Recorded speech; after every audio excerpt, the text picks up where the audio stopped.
Who's voting Democrat? Probably about 80 million people. Right. Man, get the ain't nobody voting for Kamala Harris. Watch. What? right. By the way, I don't know. It's been so tripping. funny to see everybody jump on the Kamala train immediately. Like, it was unanimously accepted that she was kind of boring, weird, and goofy for fucking, the last 4 years? Maybe even before that. She got lobotomized by Tulsi Gabbard in the debate. Everybody said the exact thing. One bad bar. Like, there's a million different things. Everybody was talking about her actual record, the fact that she's keeping these people in jail with the drug. Not true, though. But whatever, that was still the conversation. That was the narrative. I got the you. narrative, like, and then as second she becomes the nominee, everything was forgotten. Immediate amnesia. You always talk about how like Republicans get in line. Democrats get in line, bro. But that, just yes. So but- who should I follow? Yes, listen, yes. that is- but Whatever that- you say, Daddy. But that's whatever why. you But say. that's why it was good for President Biden to step down, Right. Because he was causing disarray. Yeah. When there didn't need to be no disarray. Nobody wanted to follow you. You Yeah. need a leader that people want to follow. So what are you following in Kamala? What do you see in her that you like? Well, I supported Kamala since 2020, and I can point to three things that I like. I can point to the fact that I love, her mental health advocacy, and she's put her money where her mouth is since she's been vice president. I've been gave her props for that. Even though I do What did not she do? What did she do? $285 million to mental health initiatives to increase the number of mental health professionals, right? I think that they marketed it terrible. Nobody even fucking knew unless you follow her and unless are in the mental health space. I love her stance on small businesses. She has absolutely, positively helped not just small businesses around the country, but in particular small black businesses with her economic empowerment plans. Those are things that I've always liked about her. Those are things that I actually supported her on. Her black maternal health thing. I'm a father of four. I've watched my wife go through, extremely hard births. I've seen doctors firsthand. Well, we don't have no epidural. She could just deliver it. Like, what the fuck? Yeah. And I got money. Yeah, what I'm saying? Right? And I've seen that happen to her. So those are three things that I can point to in particular where I could be like, all right, regardless of, how you may feel about her, the individual, these are the issues that I can rock with, right? And she's the type person that I don't have a problem saying, okay, yeah, I'm gonna vote for her. I'm gonna vote for her. I didn't even want to say that about Joe Biden. You know what I mean? Yeah. Like I didn't even want to say that. So you're saying she's an upgrade to Joe Biden? 100%. I just don't know Easy anything upgrade. about her. Like, I just haven't heard anything about her. I don't know what she's good at. I don't know what she believes in. She just seems like a cog in the Democratic machine. And let me clarify. What's wrong with that? There are cogs in the Republican machine. Yeah. But to me, it's just another, if I don't exactly, if I want to know what I'm voting for, and I'm going to vote for a person and a human being, then I want to know what their specific beliefs are. And now she's going to have time to express those. And I will say I'm a little too close to the situation because, back in 2016, when I was like, yo, who's next? Like, who's going to be that person in the future that people are going to rally around, yada, yada, yada. She was a senator then, and that's like, I just, didn't just come across her, of course, just doing research. And I'm like, okay. So I started watching her in Senate hearings and, how she would be getting at him. I'm like, oh, okay. I like her energy. So we invited her on Breakfast Club. She came to Breakfast Club in 2000. Her first Breakfast Club interview, I believe, was 2017 when she was a senator. And I thought she was cool then, like just having a conversation, just vibing. And, when she decided to run for president, I was on the campaign trail with her. I was in Brooklyn, Somerville, South Carolina, Charlotte, North Carolina. Like I was out there with her. Like I've had conversations with her. I've had, conversations with her sister, Maya. Maya used to work on Hillary's campaign. That's why I met Maya. I didn't even know Maya and Kamala was related. I remember when Maya came there with Kamala, I was like, oh, you working with Kamala Harris now? And she was like, that's my sister. And I was like, oh, Harris. I didn't even put two and two together. Yeah. So my point is, I have, spent a time with her on air and off air. So I do know where her heart is, and I do know where she was limited over the last 4 years. Now, is it frustrating for me? Absolutely. Because when you know a person and you know where their heart is and you know what they want to do, but you see the handcuffs put on them, and when you're with them, they're one way, but then in front of the camera, they turn into super politician. And I'm like, you don't have to. No, you don't have to be that. Be like, yourself. The language of politics is dead. Dead. Trump killed it. Give him credit for it. Yeah. You know what I'm saying? So being that we know the language of politics is dead, what I'm hoping over the next 103 days or whatever it is, we really truly get to see her. And I've seen glimpses of it this week in the speeches that she's been giving. Now, I will say this. From the people that I've spoken to that have interacted face-to-face with Kamala, they find her very charming. She is. When you're a public figure, it's very easy to create narratives around you. Like, I've seen all this stuff that they do with I mean, she probably has like hundreds of hours of footage of her giving speeches. It's very easy to just create these narratives that make her look bad. Absolutely. Like, she says unburdened in all her speeches. It's like, you could do the exact same thing with Barack Obama. You could do the exact same thing with Trump. You could do the exact same thing with whatever you want. With us. With us. You can place whatever narrative you want out there with clever editing and enough footage. So I don't immediately just believe in these things.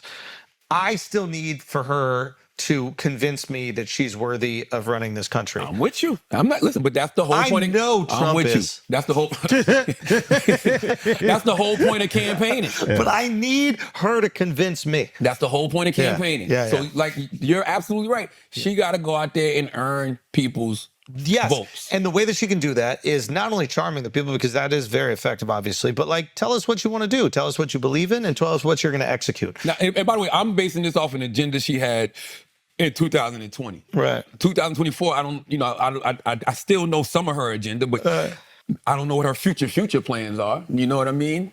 But yeah, it's just going to be interesting. I just want to see her be herself. Yeah. If she's herself over the next 103 days, we are in for a good ride. Now, because styles make fights, Andrew Schulz. And this is going to be one of the best we've ever seen. And I'm going to tell you why. Yeah, tell me. First of all, I don't like the identity politics of it. Now, I don't care about the woman of color or the woman part, but this is where the woman part comes into play for me. Roe v. Wade has been abolished. Yeah. If you're a certain age, there are less constitutional rights available for you than when you were born. I'm 46 years old. So there was more constitutional rights when I was born than now. Roe v. Wade has been abolished. A woman can speak to that better than a man. A woman can speak to, women needing their reproductive rights better than a man. It's going to be hard for Trump to go. They don't even try. They try not to bring abortion up, really, unless they're talking to each other. He's distancing himself from it. But she's going to bring it to him. Yeah, but right? that might not work, though, because her bringing it up alienates her from those hardcore conservatives that are completely against abortion. I think she's willing to take that risk. No, but they're never going to vote for her anyway. But those people aren't going to not vote for Trump, even if he's more lenient about abortion. They only have one option that's going to speak to the rest of their beliefs, and that's Trump. So I don't think it moves the needle anyway. But the abortion thing moves the needle on the independents and the undecideds. What I think it does, I think that the move for Trump is just to support women's rights to choose, because he will gain all the middle ground, he'll gain all the independents, but he won't lose any of the extreme conservatives because they have nobody else to vote for. But he already fucked that up by championing Roe v. Wade so hard, saying, I did that. I abolished abortion. I abolished women's rights. Well, now he's going, I didn't do it. I think it should be in the states. The states should have that. Yeah. I mean, that's what he was saying. It's not too late, because the beautiful thing about this era, and I think we talked about this on the podcast before, you can throw a bunch of things out there. See what sticks. You know what I'm saying? It's not even about what sticks. I got a soundbite for anything. Yeah. Trump supports abortion. Look. Trump's against abortion. Look. Like, there's a soundbite for everything. Yeah. Kamala Harris is against reparations. Look. Yeah. Kamala Harris is for reparations. Look. Like, there's literally a soundbite for everything. So it's just about what you go to look for. The other thing, she's a prosecutor. He's a convicted felon. Yeah. Now, I don't like the whole. It's a fun matchup. Yeah, but I don't like how they're demonizing convicted felons. I'm a fucking convicted felon. Yeah. There's plenty of convicted felons in America. Yeah. Like, there's plenty of convicted felons who have gone on to do amazing things in this country. Alex is he's an international war criminal. Alex is an international war criminal. Alex got into a fight in another country. You beat up a public official in another country. You're actually an international war criminal. Let's go. This is crazy. I'm surprised we didn't break out into World War after I'm telling you. An American law officer, Yes. a member of government, Yes.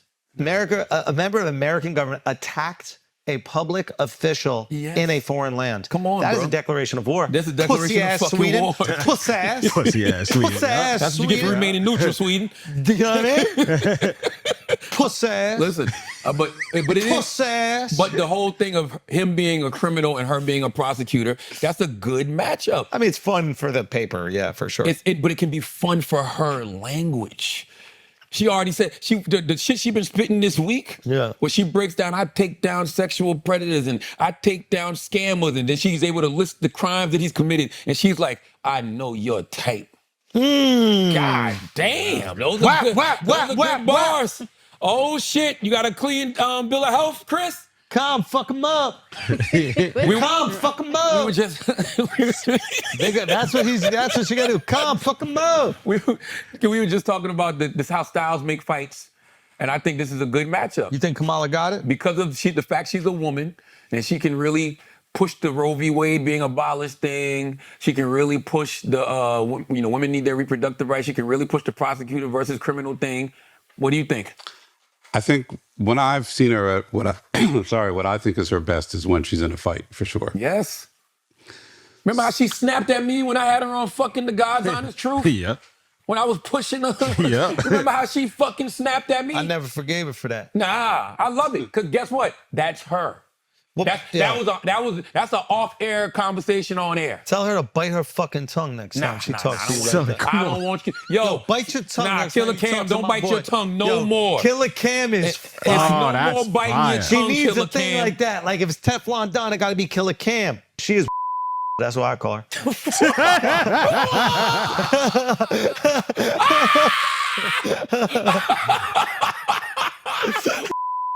What you need? Hey, yo, RNC, Can't fuck 'em DNC, up. we are here for all your comedic needs. That's what I'm What do you saying. need, yo? Pay the boys. Pay the boys. We outside. What do you need? All right? We already know what time it is. Man, I hit him with one last week here on Brilliant. What you got? I wish I had did it on Colbert What you when I was got? on Colbert. What you got? When I was talking about J.D. Vance What you and how J.D. Vance once called Trump Hitler. And I was like, how you go from Hitler to being on stage giving him that hawk tour? That's a see? And then I was like, that's what you call a full-throated endorsement. Oh. Yeah, that was hard. Full-throated endorsement? Right, Full-throated fun. endorsement Full-throated sounds crazy. endorsement is crazy. How have no rappers not incorporated that word? She gave me a full-throated endorsement. That's fire, man. Is that also what Elon Musk said when he endorsed Trump? What did he say? What? I know he had a term, but was it full-throated? I got that from the politicians. They say that on cable news I think he network. said Yeah, that. Full-throated especially when you're saying hawk to it and then you go full-throated. Full-throated endorsement. Yeah. But also the what's his face? The Elon endorsement is just because one of his kids is a rainbow. So he's just trying to shut that thing down. He reneged though. He said at first they said he was giving him $45 million a month. Then he said he's not. He said that yesterday. Oh, he was word? like, that's cap.